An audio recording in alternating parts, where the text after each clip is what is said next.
Price the Lord. Exodus media മിനിസ്ട്രീസിലൂടെ ഞങ്ങളെ ശ്രദ്ധിക്കുന്ന എല്ലാ മാന്യ ശ്രോതാക്കൾക്കും സർവശക്തിമാൻ കർത്താവിന്റെ നാമത്തിൽ ഞങ്ങളുടെ സ്നേഹവന്ദനങ്ങൾ അറിയിക്കുന്നു. വിശേഷാൽ മീഡിയയുടെ അഡ്മിനായിരിക്കുന്ന കർത്താവിന്റെ അഭിഷിക്തൻ ബാബു പാസ്റ്റർക്കായി നന്ദിയോടെ സ്തുതിക്കുന്നു, സ്തോത്രം ചെയ്യുന്നു. ദൈവത്താൽ അനുഗ്രഹിക്കപ്പെട്ട് ഈ മീഡിയ ഇത്രത്തോളം ഭംഗിയാക്കി തീർക്കുവാൻ ദൈവദാസന്റെ പരിശ്രമം പ്രശംസനീയമാണ്. ഈ രാത്രി ദൈവം ധാരാളമായി അനുഗ്രഹിക്കുകയും സഹായിക്കുകയും ചെയ്യട്ടെ. ഒരു ഗീതം പാടി നമുക്ക് ദൈവത്തെ മഹത്വപ്പെടുത്താം. അതിനായി കർത്താവിന്റെ ദാസിയെ ഈ സമയത്ത് ക്ഷണിക്കുന്നു. പ്രാർത്ഥനയോടെ നമുക്ക് ദൈവസന്നിധിയിലായിരിക്കാം. ആമേൻ. Praise Lord. എല്ലാവർക്കും ദൈവനാമത്തിൽ ഞങ്ങളുടെ സ്നേഹവന്ദനത്തിനെ ഒരു പ്രാവശ്യം കൂടെ അറിയിച്ചു കൊള്ളുന്നു. നമുക്ക് തിരുവചനം ഇപ്രകാരം പറയുന്നത് പോലെ, യോഹന്നാന്റെ സുവിശേഷം 15-ാം അധ്യായം അതിന്റെ 16-ാം വാക്യം ഇപ്രകാരം പറയുന്നത് പോലെ, നിങ്ങൾ എന്നെ തിരഞ്ഞെടുത്തു എന്നല്ല, ഞാൻ നിങ്ങളെ തിരഞ്ഞെടുത്തു, നിങ്ങൾ പോയി ഫലം കായ്ക്കേണ്ടതിന്, നിങ്ങളുടെ ഫലം നിലനിൽക്കേണ്ടതിനും നിങ്ങളെ ആക്കി വെച്ചുമിരിക്കുന്നു. നിങ്ങൾ എന്റെ നാമത്തിൽ പിതാവിനോട് അപേക്ഷിക്കുന്നതൊക്കെയും അവൻ നിങ്ങൾക്ക് തരുവാനായി തന്നെ. ഹല്ലേലൂയ. ഈ വാക്യത്തോടനുബന്ധിച്ച് നമുക്കൊരു പാട്ടുപാടി ഇന്ന് രാത്രികാലം ദൈവത്തെ നമുക്ക് സ്തുതിക്കാം. ഹല്ലേലൂയ. എല്ലാവരും ചേർന്ന്, ഞങ്ങളെ ശ്രദ്ധിക്കുന്ന എല്ലാവരും ചേർന്ന് ഈ പാട്ടുപാടി നമുക്ക് ഒരുമിച്ച് ദൈവത്തെ മഹത്വപ്പെടുത്താം. ഹല്ലേലൂയ. എന്നെ തിരഞ്ഞെടുപ്പാൻ, എന്നെ മാനിക്കുവാൻ, എന്നിലെന്തു നീ കണ്ടേശുവേ. എന്നെ തിരഞ്ഞെടുപ്പാൻ, എന്നെ മാനിക്കുവാൻ, എന്നിലെന്തു നീ കണ്ടേശുവേ. ഒരു യോഗ്യതയും പറയാനില്ലായേ, കൃപയൊന്നു മാത്രം യേശുവേ. ഒരു യോഗ്യതയും പറയാനില്ലായേ, കൃപയൊന്നു മാത്രം യേശുവേ. ഗതസമനയിലെ അതിവേദനയും എന്നെ ഓർത്തു സഹിച്ചുവല്ലോ. ഗതസമനയിലെ അതിവേദനയും എന്നെ ഓർത്തു സഹിച്ചുവല്ലോ. അതിദാരുണമാം കാൽവരി മലയും എന്നെ ഓർത്തു സഹിച്ചുവല്ലോ. അതിദാരുണമാം കാൽവരി മലയും എന്നെ ഓർത്തു സഹിച്ചുവല്ലോ. എനിക്കായി മരിപ്പാൻ, എനിക്കായി സഹിപ്പാൻ, എന്നിലെന്തു നീ കണ്ടേശുവേ. എനിക്കായി മരിപ്പാൻ, എനിക്കായി സഹിപ്പാൻ, എന്നിലെന്തു നീ കണ്ടേശുവേ. ഒരു മാന്യതയും പറയാനില്ലായേ, ദയയൊന്നു മാത്രം യേശുവേ. ഒരു മാന്യതയും പറയാനില്ലായേ, ദയയൊന്നു മാത്രം യേശുവേ. അങ്ങേ സ്നേഹിക്കുവാൻ, അങ്ങേ സാക്ഷിക്കുവാൻ എന്നിൽ യോഗ്യത തെല്ലുമില്ല. അങ്ങേ സ്നേഹിക്കുവാൻ, അങ്ങേ സാക്ഷിക്കുവാൻ എന്നിൽ യോഗ്യത തെല്ലുമില്ലേ. കൃപയാൽ കൃപയാൽ കൃപയാൽ കൃപയാൽ കൃപയൊന്നു മാത്രം യേശുവേ. കൃപയാൽ കൃപയാൽ കൃപയാൽ കൃപയാൽ കൃപയൊന്നു മാത്രം യേശുവേ. എന്നെ തിരഞ്ഞെടുപ്പാൻ, എന്നെ മാനിക്കുവാൻ, എന്നിലെന്തു കണ്ടു നീ കണ്ടേശുവേ. എന്നെ തിരഞ്ഞെടുപ്പാൻ എന്നെ മാനിക്കുവാൻ എന്നിലെന്തു നീ കണ്ടേശുവേ. ഒരു യോഗ്യതയും പറയാനില്ലായേ, കൃപയൊന്നു മാത്രം യേശുവേ. ഒരു യോഗ്യതയും പറയാനില്ലായേ, കൃപയൊന്നു മാത്രം യേശുവേ. ഒരു യോഗ്യതയും പറയാനില്ലായേ, കൃപയൊന്നു മാത്രം യേശുവേ. ആമേൻ. Thank you Jesus.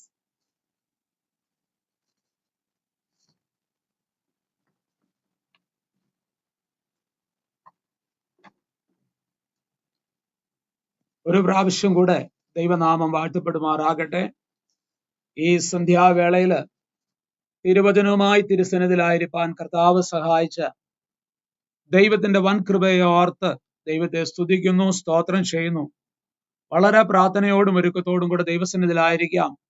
ദൈവത്തിന്റെ ആത്മാവ് നമ്മോട് ശക്തമായി സംസാരിക്കുവാൻ ഇടയായി തീരട്ടെ എന്നുള്ള പ്രാർത്ഥനയോടെ ദൈവസന്നിധിയിലായിരിക്കുന്നു.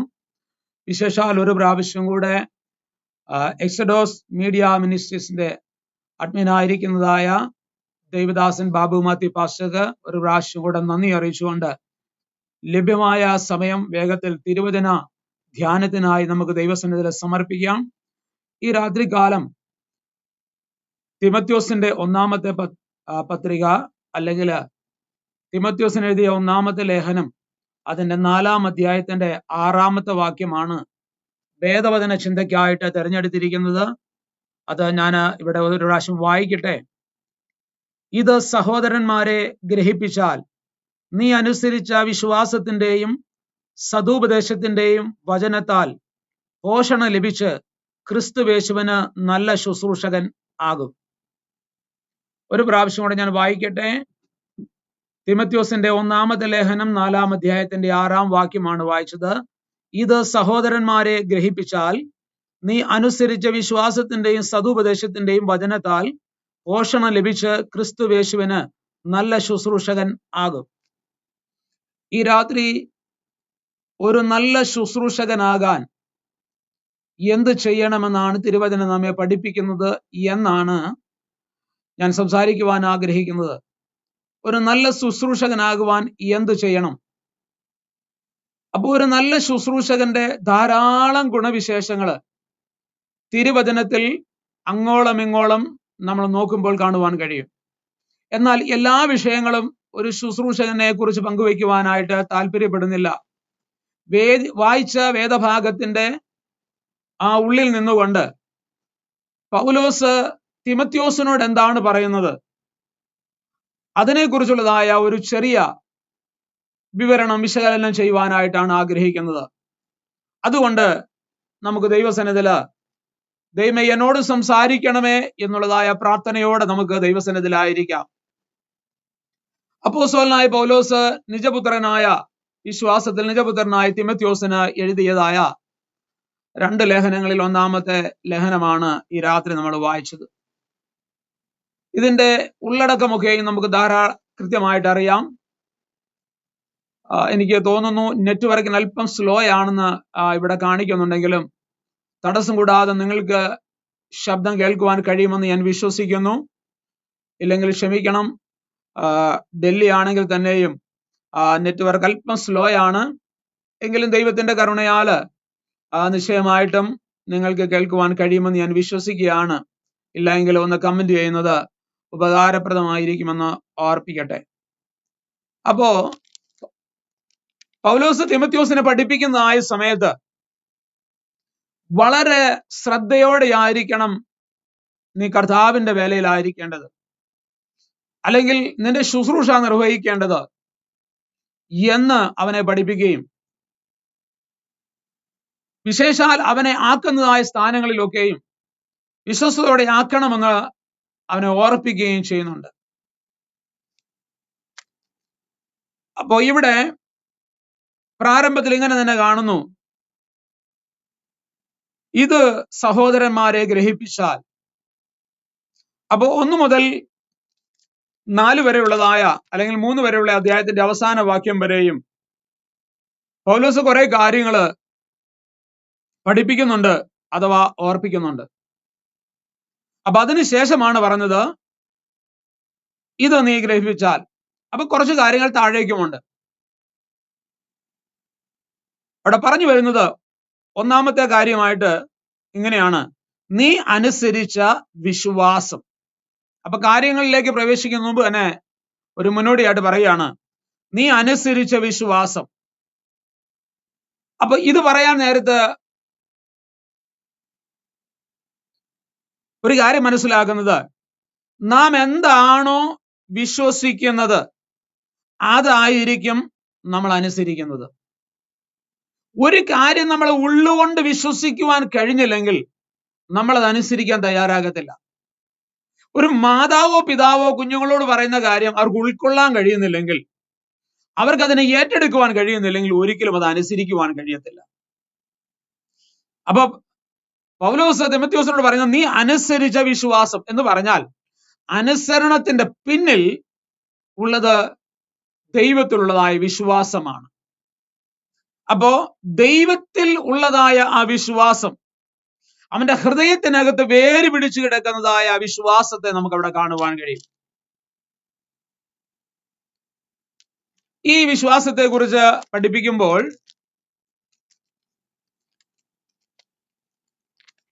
അവന്റെ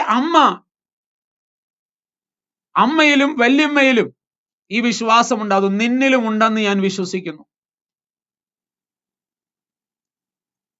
നിന്റെ വല്യമ്മ ലോവീസിലും അമ്മ യുനീക്കയിലും ആ വിശ്വാസം കൈമാറപ്പെട്ടിട്ടുണ്ട്. അപ്പൊ ഇവിടെ ഒരു 3ാമത്തെ തലമുറയായിട്ടാണ് പൗലോസ് തിമോഥെയോസിനെ കാണുന്നത്. അപ്പൊ ഈ വിഷയം നമ്മുടെ ഹൃദയത്തിനകത്ത് ഇരിക്കുമ്പോൾ അവൻ വിശ്വാസത്തിന്റെ ഒരു കൈമാറ്റം ജീവിതത്തിൽ നടത്തപ്പെട്ടിട്ടുണ്ട്. അപ്പൊ വിശ്വസിച്ചതായ ആ വിശ്വാസത്തിന് അനുസരണം കാണിക്കുവാൻ ഇടയായിത്തീരുന്നു. അപ്പൊ ഏതൊരു കാര്യമാണെങ്കിലും വിശ്വാസമുണ്ടെങ്കിൽ അതിനൊരു റിസൾട്ട് ഉണ്ടാകണം. ദൈവത്തിന്റെ വചനം കേൾക്കുക മാത്രമല്ല, കേട്ടാൽ അതിനെ പ്രതികരിക്കുവാനിടയായിത്തീരണം. പ്രതികരിക്കുക എന്ന് പറഞ്ഞാൽ ആ കേൾപ്പിച്ച വചനത്തിനനുസരിച്ച് ജീവിക്കുന്നതാണ് അതിനെ പ്രതികരിക്കുന്നത് എന്ന് പറയുന്നത്. അപ്പൊ ശരിയായ നിലയിൽ തിരുവചനത്തെ ഏറ്റെടുക്കുക, ഉൾക്കൊള്ളുക എന്ന് പറഞ്ഞാൽ വചനം കേട്ട് മാത്രം പോകുന്നവരായിട്ടല്ല, അത് അനുസരിക്കുന്നവരായിട്ടും അത് ചെയ്യുന്നവരായിട്ടും തീരണം. അപ്പോ ഇവിടെ പഠിപ്പിക്കുന്നത് നീ അനുസരിച്ച വിശ്വാസം. വിശ്വസിക്കാൻ അനുസരിക്കാൻ കഴിയത്തില്ല. അപ്പൊ പൗലോസ് പഠിപ്പിക്കുന്നത് നീ വിശ്വസിച്ചത് എന്താണോ അതിനെ അനുസരിച്ച് മുൻപോട്ട് പോകുക. മറ്റൊരു ഭാഗം കൂടെ ചിന്തിച്ചാൽ, വിശ്വസിക്കുകയും അനുസരിക്കുകയും ചെയ്യുമ്പോൾ എന്ത് ചെയ്യുന്നു? നല്ല ഉപദേശങ്ങളാൽ പോഷണം ലഭിക്കുന്നു. നല്ല ഉപദേശങ്ങളാൽ പോഷണം ലഭിക്കുന്നു. അങ്ങനെയാണ് അവിടെ എഴുതിയിരിക്കുന്നത്. വിശ്വാസത്തിന്റെയും സതുപദേശത്തിന്റെയും വചനത്താൽ പോഷണം ലഭിക്കുന്നു. അപ്പൊ വിശ്വസിക്കുന്നു, അതനുസരിക്കുന്നു, അതിലൂടെ പോഷണം ലഭിക്കുക എന്ന് പറഞ്ഞാൽ പോഷണം ലഭിക്കുമ്പോൾ വളർച്ച ഉണ്ടാകും. നമുക്കറിയാലോ, സസ്യലതാദികൾക്ക് നമ്മൾ വളമിട്ട് കൊടുക്കും. അപ്പോൾ അതിനെന്ത് ചെയ്യുന്നു? പോഷണം ലഭിക്കുമ്പോൾ അതിന് വളർച്ച സംഭവിക്കും. അപ്പൊ തിരുവചനം കേൾക്കുകയും അനുസരിക്കുകയും ചെയ്യുമ്പോഴാണ് ആത്മീയ വളർച്ച ഉണ്ടാകുന്നത്. ഇനി കേട്ടിട്ട് അല്ലെങ്കിൽ വിശ്വസിച്ചിട്ട് അനുസരിക്കാതെ പോയാൽ, എന്റെ പ്രിയ സഹോദരങ്ങളെ, നമ്മുടെ ഉള്ളിൽ ഒരു വളർച്ച ഉണ്ടാകത്തില്ല. കേട്ട് മറന്നു കളയുന്നവരായി തീരുകയുള്ളൂ. അങ്ങനെയാകാൻ നമ്മെ കുറിച്ച് ആരെക്കുറിച്ചും ദൈവം ആഗ്രഹിക്കുന്നില്ല.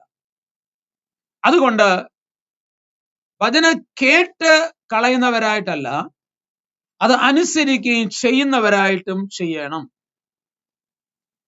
അപ്പൊ അതിലൂടെ വളർച്ച ഉണ്ടാകുന്നു. 2, അനുസരിച്ച് ചെയ്യുമ്പോൾ ദൈവിക അനുഗ്രഹങ്ങൾ നമ്മുടെ ജീവിതത്തിൽ ഉണ്ടാകുന്നു. ദൈവിക അനുഗ്രഹങ്ങൾ നമ്മുടെ ജീവിതത്തിൽ ഉണ്ടാകുന്നു. അപ്പൊ ഒന്ന്, വളർച്ച സംഭവിക്കുന്നു. രണ്ട്, ദൈവിക അനുഗ്രഹങ്ങൾ ഉണ്ടാകുന്നു. അപ്പൊ ഒന്നാം ഭാഗത്തിന്റെ 2 കാര്യങ്ങളാണ് ഞാൻ പറഞ്ഞത്. ഒന്ന്, നീ അനുസരിച്ച വിശ്വാസം. അതിന്റെ പിന്നിൽ ഒരു വിശ്വാസ തത്വമുണ്ട്. ഒരു വിശ്വാസത്തിന് ഒരു തത്വമുണ്ട്. അപ്പൊ അതിനെ ഉൾക്കൊള്ളുക, അതിനെ നന്നായി പ്രതികരിക്കുക. രണ്ടാമത്, വിശ്വസിക്കുകയും അനുസരിക്കുകയും ചെയ്യുമ്പോൾ നിനക്ക് പോഷണം ലഭിക്കുന്നു, ആത്മീയ വളർച്ചയുണ്ടാകുന്നു. മൂന്നാമത്തെ കാര്യമാണ് ഇവിടെ ശ്രദ്ധിക്കേണ്ടത്. നീ ഇത് സഹോദരന്മാരെ ഗ്രഹിപ്പിക്കണം. നീ എന്ത് ചെയ്യണം? ഇത് സഹോദരന്മാരെ ഗ്രഹിപ്പിക്കണം. അപ്പോ നീ എന്ത് വിശ്വസിച്ചുവോ, എന്ത് മുറുകെ പിടിച്ചുവോ, അതിനെ നീ അനുസരിക്കണം. ആ അനുസരണത്തിലൂടെ നീ എന്തനുസരിച്ചുവോ അത് നീ മറ്റുള്ളവർക്ക് കൂടി പകർന്നു കൊടുക്കണം. നീ എന്ത് പ്രാപിച്ചുവോ നീ അതാണ് മറ്റുള്ളവർക്ക് കൊടുക്കേണ്ടത്. എന്ന് പറഞ്ഞാൽ ശരിക്കും അതിന് ഇങ്ങനെ ഒരു അർത്ഥം അവിടെ നമുക്ക് കാണാൻ കഴിയും. ഈ ഒന്നാമത്തെ ലേഖനം തന്നെ അതിന്റെ 1-ാം അധ്യായത്തിന്റെ 3 മുതൽ 10 വരെയുള്ള വാക്യങ്ങൾ. അപ്പൊ ആദ്യം ഞാൻ ഓർപ്പിച്ചല്ലോ, ഇത് നീ ഗ്രഹിപ്പിച്ചാൽ എന്ന് പറയുമ്പോൾ പൗലോസ് ആദ്യമേ തന്നെ കുറെ കാര്യങ്ങൾ പറഞ്ഞിട്ടുണ്ട്. അതും കൂടെ ചേർത്ത് പഠിക്കുമ്പോഴേ ഇതിന്റെ യഥാർത്ഥമായ കാതൽ മനസ്സിലാക്കുവാൻ കഴിയത്തുള്ളൂ. അപ്പൊ 3-ാം വാക്യത്തില്, 1-ാം അധ്യായത്തിന്റെ 3-ാം വാക്യത്തിൽ എങ്ങനെയാണ് എഴുതിയിരിക്കുന്നത്? അന്യത ഉപദേശിക്കരുതെന്നും വിശ്വാസമെന്ന ദൈവീക വ്യവസ്ഥയ്ക്കല്ല, തർക്കങ്ങൾക്ക് മാത്രം ഉതകുന്ന കെട്ടുകഥകളെയും അന്തമില്ലാത്ത വംശാവലികളെയും ശ്രദ്ധിക്കരുതെന്നും ചിലരോട് ആജ്ഞാപിക്കേണ്ടതിന് നീ എഫെസോസിൽ താമസിക്കണമെന്ന് ഞാൻ മക്കെദോനിയയ്ക്ക് പോകുമ്പോൾ അപേക്ഷിച്ചതുപോലെ ഇപ്പോഴും ചെയ്യുന്നു. അപ്പോ മുൻപ് പൗലോസ് തിമത്യോസിനെ കണ്ടപ്പോൾ എന്ത് പറഞ്ഞിരുന്നു? മക്കെദോനിയയ്ക്ക് പോകുമ്പോൾ നീ എഫെസോസിൽ താമസിക്കണമെന്ന് പറഞ്ഞു. അങ്ങനെ എഫെസോസിൽ താമസിക്കാൻ പറഞ്ഞതിന്റെ പിന്നിൽ ഒരു കാര്യമുണ്ട്. എന്താണ്? അവിടെയുള്ളതായ ജനത്തോട് ദൈവവ്യവസ്ഥയ്ക്കല്ലാത്ത തർക്കങ്ങളിൽ നിന്നും കെട്ടുകഥകളിൽ നിന്നും അന്തമില്ലാത്ത വംശാവലികളെയും ശ്രദ്ധിക്കരുതെന്ന് ചിലരോട് ഉപദേശിക്കാൻ വേണ്ടിയിട്ടാണ് അവിടെ ആക്കിയത്. നോക്കണമേ, എത്ര ശ്രേഷ്ഠകരമായ ഒരു കാര്യമാണ് പൗലോസ് അവിടെ പറഞ്ഞ് എഫെസോസിലേക്ക് അയക്കുന്നത്, അല്ലെങ്കിൽ എഫെസോസിൽ ആക്കുന്നത് എന്നുള്ളതായ വസ്തുത നമ്മളൊന്ന് ചിന്തിച്ചു നോക്കിക്കേ. കാര്യങ്ങളെ ശരിയായ നിലയിൽ നമ്മളൊന്ന് ഗ്രഹിച്ചു. അപ്പോ ഇവിടെ പറഞ്ഞു വരുന്നത്, അന്യത നീ ഉപദേശിക്കരുത് എന്ന് പറഞ്ഞാ വെറുതെ അധര വ്യായാമം ചെയ്യരുത്. എല്ലാം മനസ്സിലാവുന്നു എന്ന് പറഞ്ഞാ, നീ ഉൾക്കൊള്ളാത്തതായ, നിനക്ക് ചെയ്യാൻ കഴിയാത്തതായ, നീ അനുസരിക്കാത്തതായ, നീ ഏറ്റെടുക്കാൻ കഴിയാത്തതായ ഒരു കാര്യം നീ ഉപദേശിക്കാനും പഠിപ്പിക്കുവാനും പാടില്ല. വെറുതെ അധര വ്യായാമം ചെയ്യരുത്. ജീവിതത്തിൽ എന്തെങ്കിലും മാതൃകയോടെ മാത്രമേ നിനക്ക് തിരുവചനം കരങ്ങളിൽ എടുക്കാൻ പാടുള്ളൂ എന്നുള്ള സൂചനയാണ് തിമത്യോസിന് പൗലോസ് കൈമാറുന്നത്. ആമേൻ. പ്രിയമുള്ളവരെ, ഈ തിരുവചനം എടുക്കുക, ഉപയോഗിക്കുക, ശുശ്രൂഷിക്കുക എന്നുള്ളത്, അതിന് നാം വില കൊടുക്കേണ്ടതായിട്ടുണ്ട്. ജീവിതത്തിൽ മാതൃകയില്ലാതെ എങ്ങനെയെങ്കിലുമൊക്കെ ജീവിച്ചിട്ട് വായിൽ തോന്നുന്നത് എന്തും വിളിച്ചു പറയാമെന്ന് ചിന്തിക്കുന്നതായ, അല്ലെങ്കിൽ അങ്ങനെ ജീവിക്കുന്നതായ ഒരു തലത്തിലായിരിക്കരുത് ശുശ്രൂഷകന്മാര് എന്നുള്ളതായ ഓർപ്പിക്കൽ കൂടിയാണ് നടത്തുന്നത്. അപ്പോ നീ ഇത് സഹോദരന്മാരെ ഗ്രഹിപ്പിക്കണം എന്ന് പഠിപ്പിക്കുമ്പോൾ, നീ എന്ത് വിശ്വസിച്ചുവോ, നീ എന്താണോ മുറുകെ പിടിച്ചിരിക്കുന്നത്, നീ മുറുകെ പിടിച്ചിരിക്കുന്നതായ വിശ്വാസ തത്വങ്ങൾക്ക്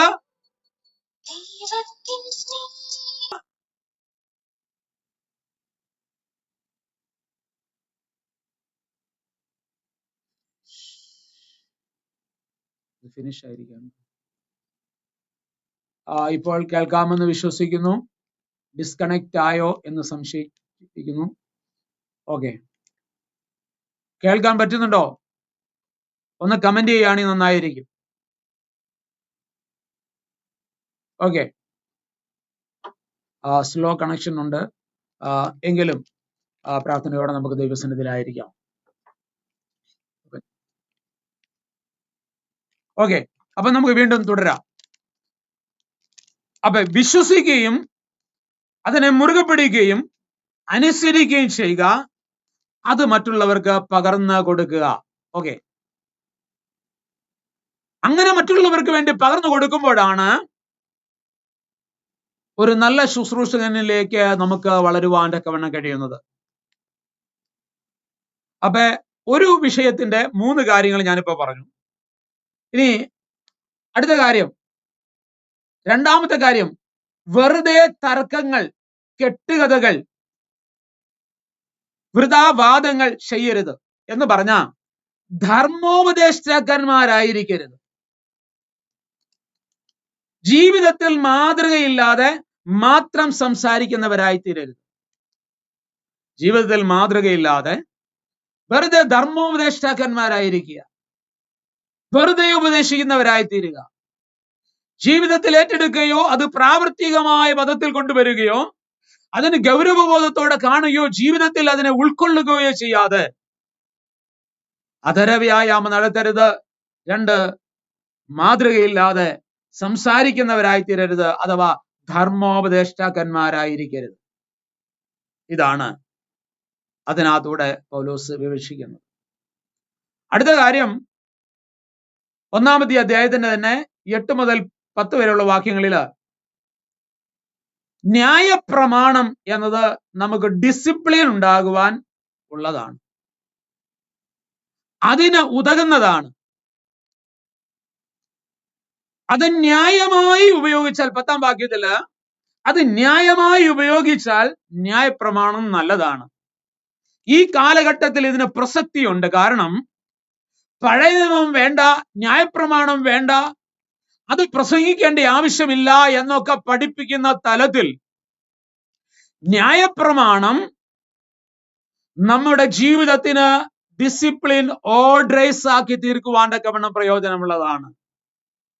അപ്പൊ നമ്മുടെ ജീവിതത്തെ മാറ്റുവാനും, ചുരുക്കി പറഞ്ഞാൽ പൗലോസ് ഇങ്ങനെയാ പറഞ്ഞത്, ന്യായപ്രമാണം ഇല്ല എങ്കിൽ ഞാൻ പാപം അറിയുകയില്ലായിരുന്നു എന്ന് പറഞ്ഞാൽ എനിക്ക് എന്റെ പാപത്തെ തിരിച്ചറിയത്തക്ക രീതിയിൽ ഒരു ബോധം നൽകി തന്നത് ഈ ന്യായപ്രമാണത്തിലൂടെയാണ്. അങ്ങനെയാണെങ്കിൽ ന്യായപ്രമാണം നല്ലതാണെന്നാണ് പൗലോസ് പഠിപ്പിക്കുന്നത്. അപ്പൊ ന്യായപ്രമാണം നീക്കിക്കളയണമെന്നൊക്കെ പറയുന്നവരോട് നമ്മുടെ ജീവിതത്തെ ഓർഡറൈസ് ആക്കി തീരുവാനും നമ്മുടെ പാപത്തെ കണ്ടെത്തുവാനും ജീവിതത്തിലേക്ക് ക്രമീകരണം കൊണ്ടുവരുവാനും ഒക്കെ ഏറ്റവും പ്രയോജനപ്പെടുന്നതാണ്, അല്ലെങ്കിൽ നമ്മുടെ ജീവിതത്തെ ഡിസിപ്ലിൻ ആക്കി തീർക്കുന്നത് ന്യായപ്രമാണമാണ് എന്ന് നമ്മൾ മനസ്സിലാക്കണം. അപ്പോൾ അത് ന്യായമായി ഉപയോഗിച്ചാൽ അത് നല്ലതാണ്. അപ്പോ ന്യായപ്രമാണത്തിലൂടെ പാപബോധം നമ്മളിലേക്ക് പകരപ്പെടുവാനിടയായിത്തീരും. പാപബോധമില്ലെങ്കിൽ പലരും വഴിവിട്ടു പോകും. പരിശുദ്ധാത്മാവ് നമ്മളിൽ ഉള്ളപ്പോൾ തന്നെ തിരുവചനപ്രകാരമാണ് നമുക്ക് പരിശുദ്ധാത്മാവ് ബോധം നൽകി തരുന്നത്. ഒരിക്കലും ദൈവവചനത്തിൽ ഇല്ലാത്ത കാര്യങ്ങളെ പരിശുദ്ധാത്മാവ് നമ്മെ ഓർപ്പിക്കുകയോ പഠിപ്പിക്കുകയോ ചെയ്യത്തില്ല. അപ്പോൾ തിരുവചനത്തിന് വളരെ പ്രാധാന്യതയുണ്ട് എന്ന് വേണം അതിലൂടെ നമുക്ക് മനസ്സിലാക്കുവാൻ. അപ്പൊ ഇത്രയും കാര്യങ്ങളാണ് നീ അനുസരിച്ച വിശ്വാസം. നീ ഇത് ഗ്രഹിച്ചാൽ മാത്രമല്ല, നീ ഇത് മറ്റുള്ളവരെ ഗ്രഹിപ്പിക്കുക എന്ന് പഠിപ്പിക്കുമ്പോൾ ഇതിനകത്ത് ഉള്ളതായ കാര്യം. രണ്ടാമത്തെ കാര്യം നമ്മുടെ വിശ്വാസത്തിന്റെ മർമ്മമാണ്. രണ്ടാമത്തെ കാര്യം വിശ്വാസത്തിന്റെ മർമ്മം. ഇവിടെ 1-ാം അധ്യായത്തിന്റെ 15-ാം വാക്യം വായിക്കുന്നു. 1-ാം അധ്യായത്തിന്റെ 15-ാമത്തെ വാക്യം, ക്രിസ്തുയേശു പാപികളെ രക്ഷിപ്പാൻ ലോകത്തിൽ വന്നു എന്നുള്ളത് വിശ്വാസ്യവും എല്ലാവരും അംഗീകരിപ്പാൻ യോഗ്യമായ വചനം തന്നെ.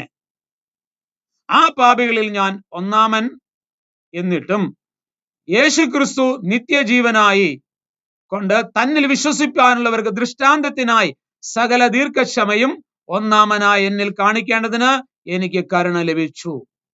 നിത്യരാജാവായി അക്ഷയനും അദൃശ്യനുമായ ഏകദൈവത്തിന് എന്നേക്കും ബഹുമാനവും മഹത്വവും ആമേൻ. ഇങ്ങനെ വായിക്കുമ്പോൾ ശരിയായ നിലയിൽ പെട്ടെന്ന് മനസ്സിലാകത്തില്ലെങ്കിലും പൗലോസ് എന്താണ് ഉദ്ദേശിക്കുന്നത് എന്ന് ഞാൻ പറയാൻ പോകുന്നു. ശ്രദ്ധിക്കുക, ക്രിസ്തുയേശു പാപികളെ രക്ഷിപ്പാൻ ലോകത്തിൽ വന്നു എന്നുള്ളത് വിശ്വാസിയും എല്ലാവർക്കും അംഗീകരിപ്പാൻ യോഗ്യമായ വചനം തന്നെ.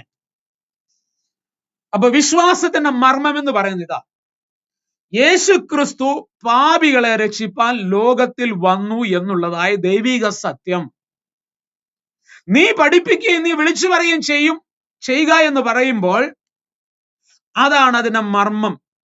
ഇതാണ് വിളിച്ചു പറയേണ്ടത്. അപ്പൊ നമ്മുടെ വിശ്വാസത്തിന്റെ മർമ്മം എന്ന് പറഞ്ഞാൽ അത് യേശു ക്രിസ്തുവാണ്. അപ്പൊ നല്ല ശുശ്രൂഷകനാകണമെങ്കിൽ ഈ സത്യങ്ങളെ, ഈ മർമ്മം മറ്റുള്ളവർക്ക് വെളിപ്പെടുത്തി അവർക്ക് ഗ്രഹിക്കാവുന്ന ഭാഷയിൽ അത് കൊടുക്കണം. അപ്പൊ ഒരു നല്ല ശുശ്രൂഷകന്റെ ജോലി എന്ന് പറഞ്ഞാൽ, ഉത്തരവാദിത്തം എന്ന് പറഞ്ഞാൽ, യേശു ക്രിസ്തു പാപികളെ രക്ഷിപ്പാൻ ലോകത്തിൽ വന്നു എന്നുള്ളത് എല്ലാവർക്കും അംഗീകരിപ്പാൻ യോഗ്യമായ വചനമാണ് എന്നുള്ളതായ മർമ്മത്തെ എന്ത് ചെയ്യണം? മറ്റുള്ളവർക്ക് ഏൽപ്പിച്ചു കൊടുക്കണം. അത് നമ്മൾ ഏൽപ്പിച്ചു കൊടുക്കുന്നില്ലെങ്കിൽ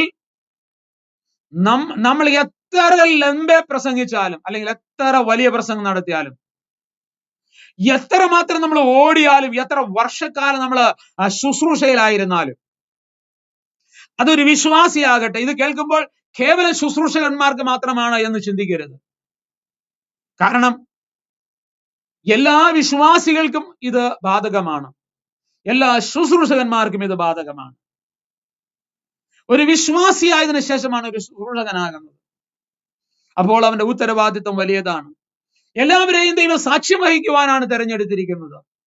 യേശു ക്രിസ്തു ആരെയും വിശ്വാസികളായിട്ടല്ല അത് വിളിച്ചത്, മറിച്ച് ശിഷ്യരായിരിക്കുവാനാണ്. ശിഷ്യനോട് നിങ്ങൾ ഭൂലോകത്തിലൊക്കെയും പോയി എന്റെ സാക്ഷികളാകുവിൻ എന്നാണ് പഠിപ്പിച്ചത്.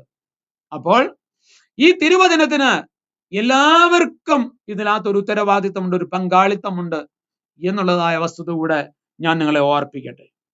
അപ്പൊ അതിപ്രധാനമായ രണ്ടാമത്തെ കാര്യം എന്ന് പറയുന്നത്, നമ്മുടെ വിശ്വാസത്തിന്റെ മർമ്മത്തെ നമ്മൾ മറ്റുള്ളവർക്ക് വേണ്ടി കൈമാറണം. അപ്പൊ ഈ കൈമാറുമ്പോൾ അതിക്ക് മുമ്പുള്ള കാര്യമാണ് പറഞ്ഞത്, നീ എന്താണോ വിശ്വസിച്ചത് അതിനെ നീ ആക്ട് ചെയ്യുക, അല്ലെങ്കിൽ അതിനെ പ്രതികരിക്കുക, അനുസരിക്കുക. ആ അനുസരിച്ചത് വെറുതെ അധര വ്യായാമം ചെയ്യാതെ ജീവിതത്തില് മാതൃകയോടെ, ആ വചനത്തിന് മുമ്പിൽ മാതൃകയോടെ നമ്മൾ എന്ത് ചെയ്യണം? അതിനെ മറ്റുള്ളവർക്ക് ഏൽപ്പിച്ചു കൊടുക്കണം.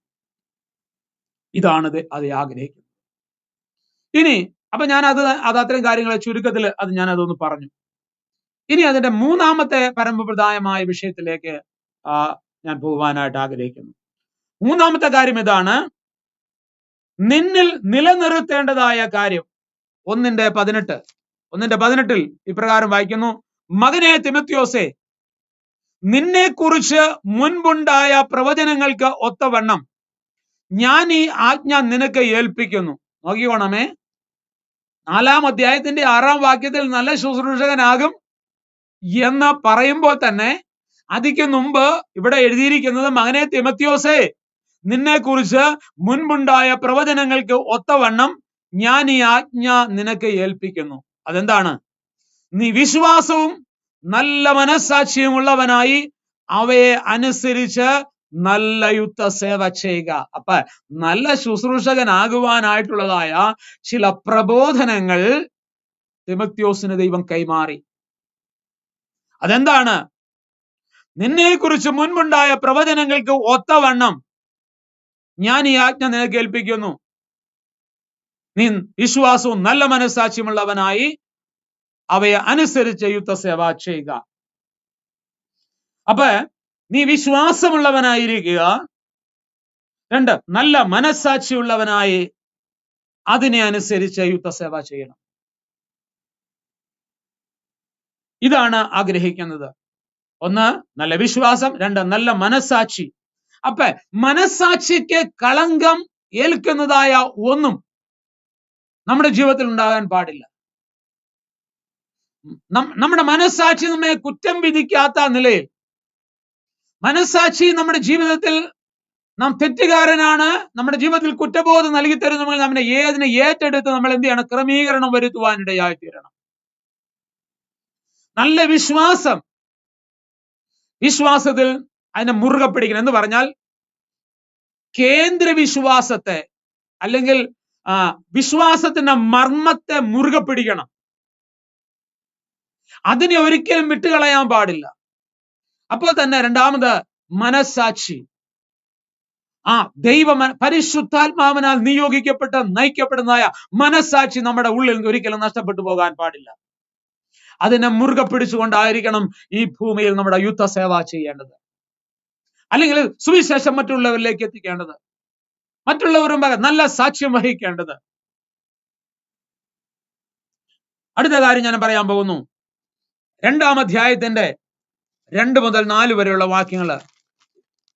ഇതുവരെ 1-ാമത്തെ അധ്യായത്തിലൂടെ നമ്മൾ ചിന്തിച്ചു. 2-ാം അധ്യായത്തിന്റെ 2 മുതൽ 4 വരെയുള്ള വാക്യങ്ങൾ വായിക്കുമ്പോൾ, എന്നാൽ സകല മനുഷ്യർക്കും നാം സർവഭക്തിയോടും ഘനത്തോടും സാവധാനതയും സ്വസ്ഥതയുമുള്ള ജീവനം കഴിക്കേണ്ടതിന് വിശേഷാൽ രാജാക്കന്മാർക്കും സകല അധികാരസ്ഥന്മാർക്കും വേണ്ടി യാചനയും പ്രാർത്ഥനയും പക്ഷപാതവും സ്തോത്രം ചെയ്യണമെന്ന് ഞാൻ സകലത്തിനും മുൻപേ പ്രബോധിപ്പിക്കുന്നു.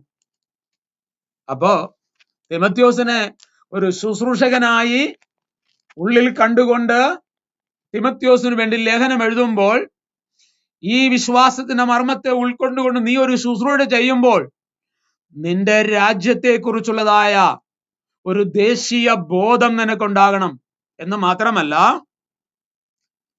ഘനത്തോടും ഭക്തിയോടും കൂടെ സാവധാനതയോടെ നിനക്ക് ഈ ശുശ്രൂഷ തികച്ചെടുക്കുവാൻ കഴിയണമെങ്കിൽ നിന്റെ ദേശത്തെ ഭരിക്കുന്നതായ രാജാക്കന്മാർക്കും അധികാരസ്ഥന്മാർക്കും വേണ്ടി പ്രാർത്ഥിക്കണമെന്ന് സകലത്തിനും മുൻപേ ഞാൻ നിന്നോട് അപേക്ഷിക്കുകയാണ്. എങ്ങനെയാ? അവിടെ യാചനയും പ്രാർത്ഥനയും പക്ഷപാതവും സ്തോത്രവും കരയറ്റണം എന്ന് പറഞ്ഞാൽ പ്രാർത്ഥനയുടെ വിവിധ തലങ്ങളെ നമുക്ക് അവിടെ കാണാം. ദൈവത്തോട് അപേക്ഷിക്കുന്ന ഭാഗം, സിമ്പിളായി നമ്മൾ പ്രാർത്ഥിക്കുന്ന ഭാഗം, അല്ലെങ്കിൽ ആ മുട്ടിപ്പായിട്ട് അഭയാചന കഴിക്കുന്ന അനുഭവം. ഇനി അവിടെ മറ്റൊരു വാക്യം, ഇന്റർസെസറി അഥവാ പക്ഷപാതം. ഇടിവിൽ നിന്നുകൊണ്ട് അവർക്ക് വേണ്ടി പ്രാർത്ഥിക്കുക. ഇനി നന്ദിയോടെ അവരെ ദൈവകരങ്ങളിൽ ഭരമേൽപ്പിച്ച് സ്തോത്രം ചെയ്യുക. അപ്പൊ ഒരു ശുശ്രൂഷകന്റെ ഉത്തരവാദിത്തത്തിന്റെ മറ്റൊരു വെളിപ്പാടാണ് അവിടെ തിമത്യോസിന് വേണ്ടി പൗലോസ് കൈമാറുന്നത്. പലപ്പോഴും ഇതൊക്കെ വിട്ടുകളഞ്ഞിട്ടുള്ളതായ ഒരു തലമാണ് അനേക ശുശ്രൂഷകന്മാർ. ഞാൻ എന്തിനു വേണ്ടി ദേശത്തിന് വേണ്ടി പ്രാർത്ഥിക്കണം, ഞാൻ എന്തിനു വേണ്ടി അധികാരികൾക്ക് വേണ്ടി പ്രാർത്ഥിക്കണം, ഞാൻ എൻ്റെ ആടുകൾക്ക് വേണ്ടി മാത്രം പ്രാർത്ഥിച്ചാൽ പോരെ, അല്ലേ? അങ്ങനെയൊക്കെ ഒരു ചിന്ത. നീ ഏത് രാജ്യത്തായിക്കൊള്ളട്ടെ, ലോകത്തിന്റെ ഏത് കോണിലുള്ള വ്യക്തി ആയിക്കൊള്ളട്ടെ, ആ രാജ്യത്തോട് നിനക്കൊരു പ്രതിബദ്ധത ഉണ്ടാകണം, അല്ലേ? യെശയ്യാവ്, യിരെമ്യാവ്, യെഹെസ്കേല്, ദാനിയേല്, ഇവരെല്ലാം നമ്മളൊന്ന് എടുത്തേ. അവരെല്ലാം ദേശത്തിന് വേണ്ടി ഇടിവിൽ നിൽക്കുകയും പ്രാർത്ഥിക്കുകയും ദേശത്തിന് വേണ്ടി പ്രവചിക്കുകയും രാജാക്കന്മാരുടെ മുമ്പിൽ പ്രവചിക്കുകയും ചെയ്തവരാണെന്നുള്ളതായ വസ്തുത നമ്മൾ മനസ്സിലാക്കണം. എന്ന് പറഞ്ഞാൽ ഒരു ശുശ്രൂഷകൻ ദേശീയ ബോധത്തോടെ തന്നെ നിന്നുകൊണ്ട് വേണം ശുശ്രൂഷിക്കാൻ. ലോകത്തിൽ എന്തെങ്കിലും നടക്കട്ടെ, എനിക്കെന്നെ വേണം എന്നുള്ളതായ ഒരു ചിന്തയോ ധാരണയോ നമുക്ക് പാടില്ല. പൗലോസൊക്കെ രാജാക്കന്മാരുടെ മുമ്പിൽ, അല്ലെങ്കിൽ ആ കാലത്തെ അധികാരസ്ഥന്മാരുടെ മുമ്പിൽ നിൽക്കേണ്ടി വന്നവരും അതിനുവേണ്ടി ത്യാഗം ചെയ്തവരും സമർപ്പണമുള്ളവരും ഒക്കെ ആയി തീർന്നിട്ടുണ്ട്. എനിക്ക് തോന്നുന്നു കഴിഞ്ഞ 15 വർഷത്തിന് മുമ്പുള്ളതായ തലത്തിൽ നിന്നും കുറെ അധികം ദേശീയ ബോധം ദൈവദാസന്മാരിലേക്ക്, ആ കാഴ്ചപ്പാടിലേക്ക് ദൈവം ഈ ദിവസങ്ങളിൽ നടത്തിക്കൊണ്ടിരിക്കുകയാണ്.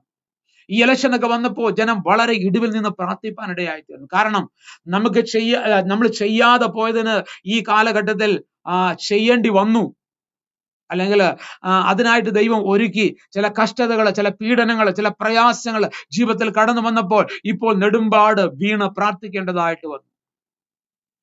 അപ്പൊ ഇത് തിരുവചനത്തിൽ തന്നെ മുൻപേ നീ അതേ സമാധാനമുള്ളതായ സ്വസ്ഥതയുള്ളതായ ഒരു ജീവനെ നയിക്കേണ്ടതിന് വിശേഷാൽ അധികാരസ്ഥന്മാർക്ക് വേണ്ടി പ്രാർത്ഥിക്കുന്നത് ഞാൻ മുൻപേ നിന്നോട് മുൻകൂട്ടി അറിയിക്കുന്നു. അപ്പൊ നോക്കണം, എത്ര അർത്ഥവത്തായിട്ടുള്ള കാര്യം. നമ്മുടെ കയ്യിൽ നിന്ന് ഒരുപക്ഷെ കൈവിട്ടുപോയ കാര്യങ്ങളെ കുറിച്ചുള്ളതായ ദൈവിക ബോധ്യതയാണ് പൗലോസ് തിമത്യോസിന് കൈമാറുന്നത്. പ്രിയമുള്ളവരെ, നമ്മുടെ ഉത്തരവാദിത്തങ്ങൾ വർദ്ധിക്കുകയാണ്, നമ്മൾ മറന്നു പോകരുത്. നമ്മൾ പിന്നെ ഇടിവിൽ നിൽക്കണം. നമ്മൾ സാധാരണ ജനമായിരിക്കാം ഇത് കേൾക്കുന്നത്, ഇത് ദൈവദാസന്മാർക്ക് വേണ്ടിയുള്ള ഒരു സന്ദേശമാണ് എന്ന് നമ്മൾ ചിന്തിച്ച് വിചാരിക്കരുത്.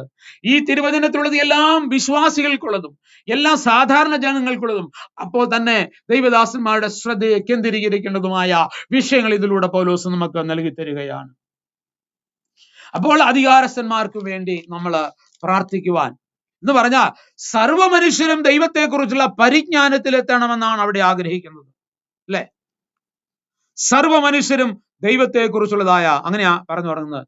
എന്നാൽ സകല മനുഷ്യർക്കും നാം ദൈവഭക്തിയോടും ഘനത്തോടും കൂടെ സാവധാനം സ്വസ്ഥതയുള്ള ജീവനം കഴിക്കേണ്ടതിന് വിശേഷാൽ പ്രാർത്ഥിക്കണം അവർക്ക് വേണ്ടി.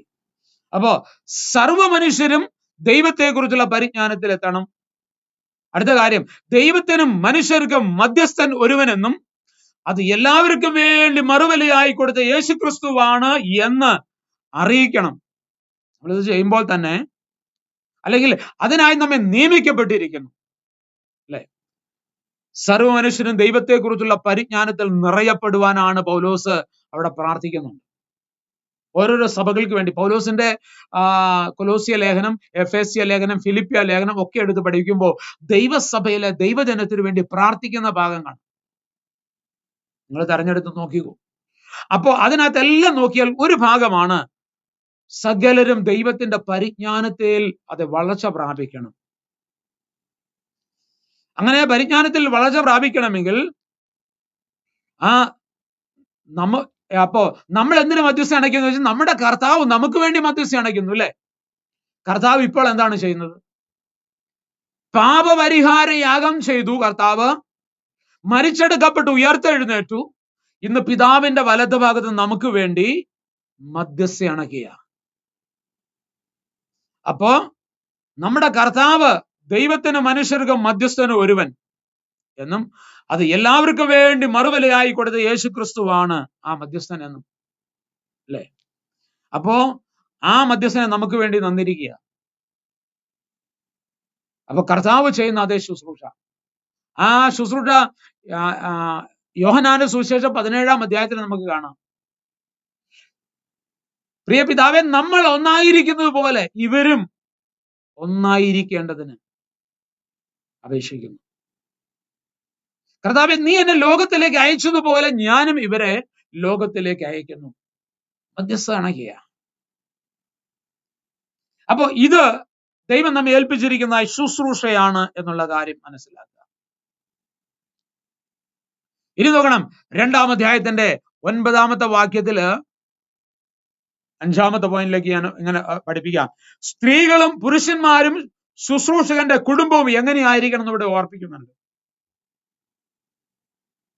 2:9 അവണ്ണം സ്ത്രീകളും യോഗ്യമായ വസ്ത്രം ധരിച്ച് ലജ്ജാശീലത്തോടും സുബോധത്തോടും കൂടെ തങ്ങളെ തന്നെ അലങ്കരിക്കണം. 2-ാമത്തെ വാക്യം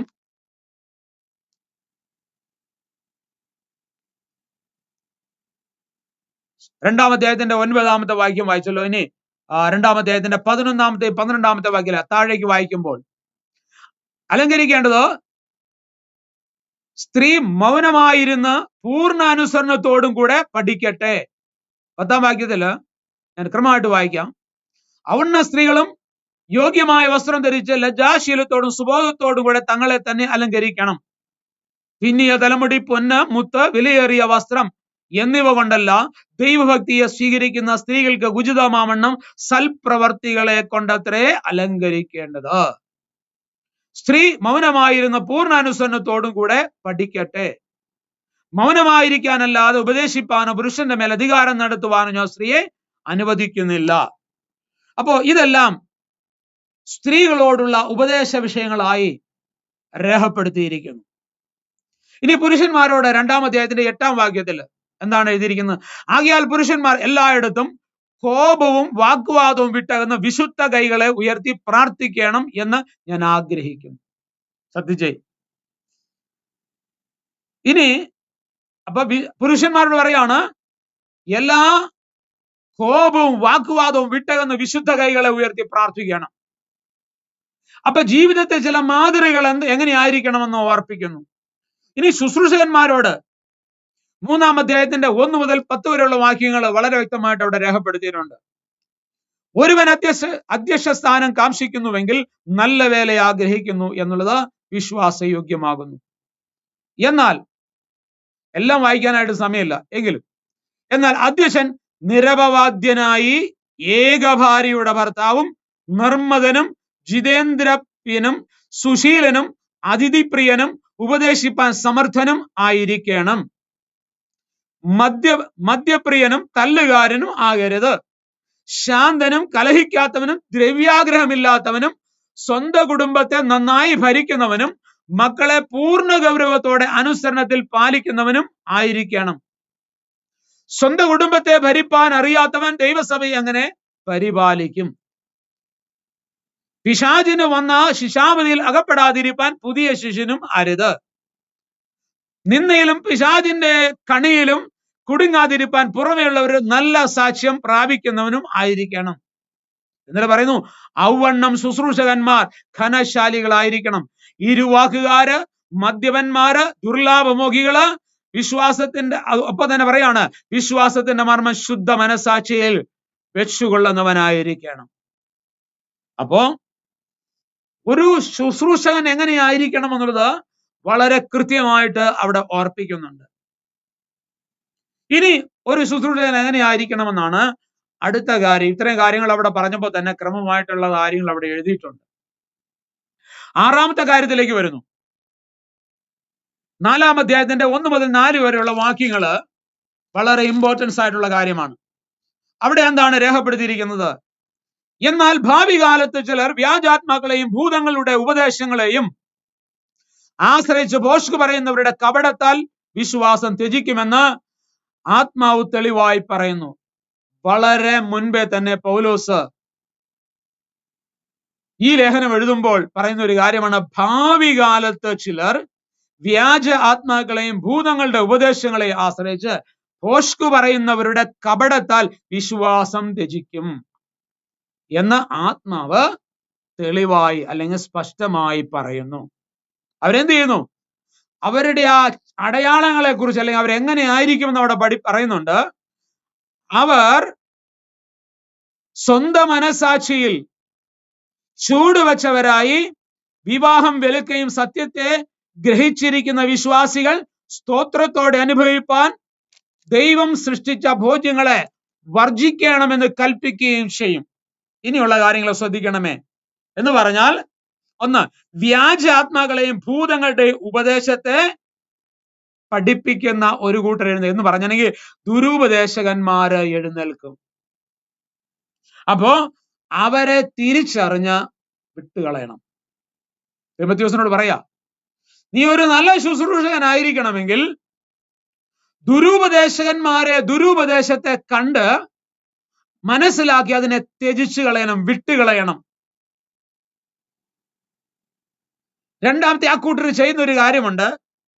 എന്ന് പറഞ്ഞാൽ ഞാൻ ഇങ്ങനെ പറയാം, വർജന ഉപദേഷ്ടകന്മാരെ ഇവരെ ശ്രദ്ധയോടെ മനസ്സിലാക്കണം. അത് ചെയ്യാൻ പാടില്ല, ഇത് ചെയ്യാൻ പാടില്ല, അങ്ങനെ കുറെ എന്ന് പറഞ്ഞാൽ ചെയ്യരുതാത്ത കാര്യങ്ങൾ തിരുവചനത്തിൽ രേഖപ്പെടുത്തിയിട്ടുണ്ട്. അതല്ല, ദൈവം സ്തോത്രത്തോടെ അനുഭവിപ്പാൻ തന്നിരിക്കുന്ന കാര്യങ്ങളെ ചെയ്യരുത്, ഇത് പാടില്ല, അത് പാടില്ല എന്ന് പഠിപ്പിക്കുന്നതായ വർജന ഉപദേഷ്ടാക്കന്മാരെന്ന് പറയുന്ന ഒരു കൂട്ടം ദുരുപദേശകരെയാണ് പൗലോസ് അവിടെ രേഖപ്പെടുത്തുന്നത്. അപ്പൊ അവരുടെ പ്രത്യേകത എന്ന് പറഞ്ഞാൽ, 1, അവര് വ്യാജാത്മാക്കളും ഭൂതങ്ങളുടെ ഉപദേശവും മുറുകെ പിടിക്കുന്നവരാണ്.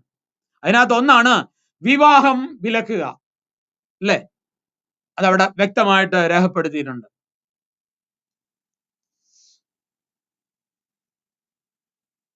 അവര് വിവാഹം വിലക്കുന്നവരായിരിക്കും. 3-ാം വാക്യത്തില് സ്വന്തം മനസാക്ഷിയിൽ ചുവട് വെച്ചവരായി എന്ന് പറഞ്ഞാൽ അതൊക്കെ ഒരു പാപമാണ് എന്നുള്ളതായ ചിന്തയിൽ പഠിപ്പിച്ചിട്ട് വിവാഹത്തെ വിലക്കുന്നു. വിവാഹം വിലക്കുന്ന ഭൂതങ്ങളുടെ ഉപദേശമാണ്. അപ്പൊ നോക്കണം, അതുകൊണ്ടാണ് മുമ്പേ പറഞ്ഞത് ഭൂതങ്ങളുടെ ഉപദേശം മുറുകെ പിടിച്ചിരിക്കുന്നവര്, വിവാഹം വിലക്കുന്നവര്. 3-ാമത്തെ കാര്യം അവിടെ പഠിപ്പിക്കുന്നത് സ്തോത്രത്തോടെ ദൈവം അനുഭവിപ്പാൻ തന്നിരിക്കുന്നത്. അല്ലെങ്കിൽ സ്തോത്രത്തോടെ അനുഭവിക്കുക എന്ന് പറയുമ്പോൾ ഒരു ഭാഗത്തെ ഭക്ഷണ കാര്യങ്ങളാകാം, പലതും വർജിക്കണമെന്ന് പഠിപ്പിക്കുന്നത്. ഒരുപക്ഷെ മാംസം ഭക്ഷിക്കരുത്, ഇങ്ങനെയുള്ളതായ ഉപദേശങ്ങളായിരിക്കും.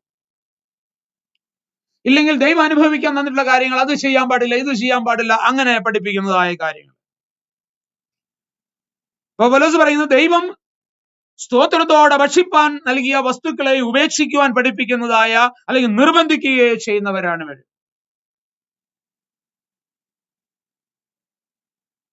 നാലാമത്തെ കാര്യം, പ്രാർത്ഥനയാലും ദൈവവചനത്താലും സകലതും വിശുദ്ധീകരിക്കപ്പെടുന്നു. ഈ വസ്തുത നമ്മൾ മനസ്സിലാക്കണം. അപ്പൊ ഇവിടെ ഒരു കാര്യം പറയുമ്പോൾ ഞാൻ ഇപ്രകാരം പറയാം.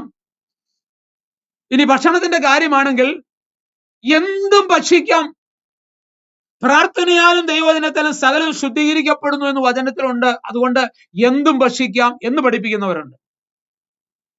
അത് തെറ്റാ. കാരണം എന്താണ്? ദൈവം ഭക്ഷിക്കരുത് എന്ന് പറഞ്ഞിരിക്കുന്നതല്ല നന്ദിയോടുകൂടെ ഭക്ഷിക്കാൻ പറഞ്ഞിരിക്കുന്നത്. ദൈവം ഭക്ഷിക്കാൻ പറഞ്ഞിരിക്കുന്ന കാര്യങ്ങൾ സ്തോത്രം ചെയ്ത് നന്ദിയോടെ പ്രാർത്ഥിച്ച് ഭക്ഷിക്കാനാ പറഞ്ഞിരിക്കുന്നത്. ചെയ്യരുത് എന്ന് പറയുന്ന കാര്യം സ്തോത്രത്തോടെ അനുഭവിച്ചോളാം. ദൈവത്തിന്റെ വചനം പറഞ്ഞാൽ അത് കോൺട്രാഡിക്റ്റി ആവും. അത് ദൈവം പറഞ്ഞ വചനത്തിന് വിരോധമായിട്ടുള്ള കാര്യമാവും. അപ്പൊ ദൈവം ഒരിക്കൽ പറഞ്ഞ കാര്യത്തിന് വിരോധമായിട്ട് സംസാരിക്കത്തില്ല. അല്ലെങ്കിൽ ഒരു ഭാഗത്ത് ചെയ്യരുതെന്നും മറുഭാഗത്ത് ചെയ്തോളാനും പറയത്തില്ല. അപ്പൊ ഇത് പലർക്കും ഉൾക്കൊള്ളാൻ കഴിയാത്ത ഒരു സത്യമാണ്.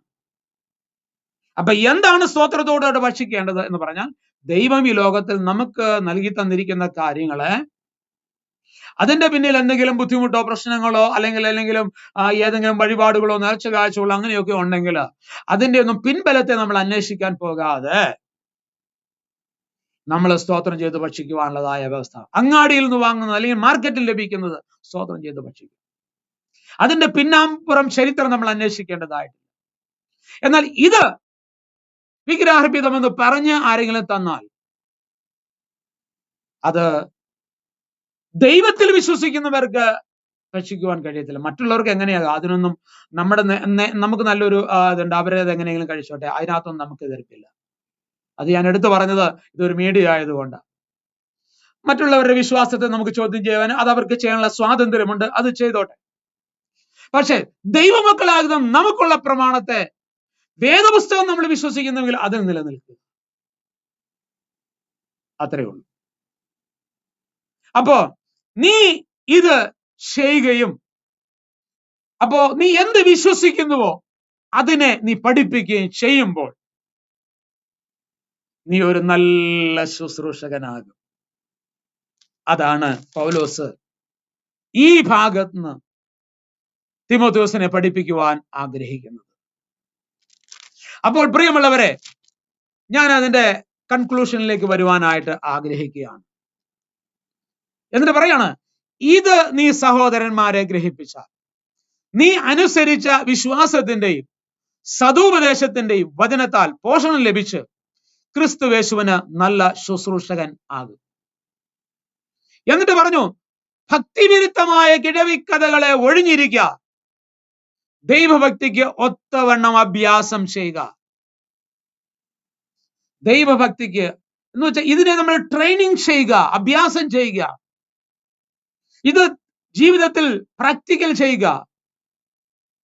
വിശ്വാസത്തിൽ നീ വളരുക. ഞാൻ പറഞ്ഞല്ലോ, പോഷണം ലഭിച്ചാൽ വളർച്ച പ്രാപിക്കും. അപ്പൊ ഇതിൽ നീ നിലനിന്നുകൊണ്ട് വളർച്ച പ്രാപിക്കണം. അപ്പൊ നീ വളരണം, വിശ്വാസത്തെ മുറുകെ പിടിക്കണം, മാതൃകയായിരിക്കണം, മറ്റുള്ളവർക്ക് ഇതിനെ നീ ഏൽപ്പിച്ചു കൊടുക്കണം, മറച്ചു വെക്കാൻ പാടില്ല. ദുരുപദേശകന്മാരെ നീ കണ്ടെത്തി അതിനെ എന്ത് ചെയ്യണം? വിട്ടുകളയണം. അങ്ങനെയുള്ളവരെ നീ ശ്വാസിക്കണം. അവർക്ക് എന്ത് ചെയ്യാൻ പാടില്ല? നിന്റെ ജനത്തിന്റെ മുമ്പിൽ നീ അവസരങ്ങളെ കൊടുക്കരുത്. ഈ കാര്യങ്ങളാണ് ഇവിടെ പൗലോസ് തിമോഥെയോസിനെ ഓർപ്പിക്കുന്നത്. ഒന്നാമതായി ഇങ്ങനെ ഞാൻ പറയുന്നു, നീ അനുസരിച്ച വിശ്വാസം. 2, നീ വിശ്വസിക്കുകയും അനുസരിക്കുകയും ചെയ്യുന്നതായ അത് നീ ചെയ്തെടുക്കുമ്പോൾ പോഷണം ലഭിച്ച് നീ വളർച്ച പ്രാപിക്കും.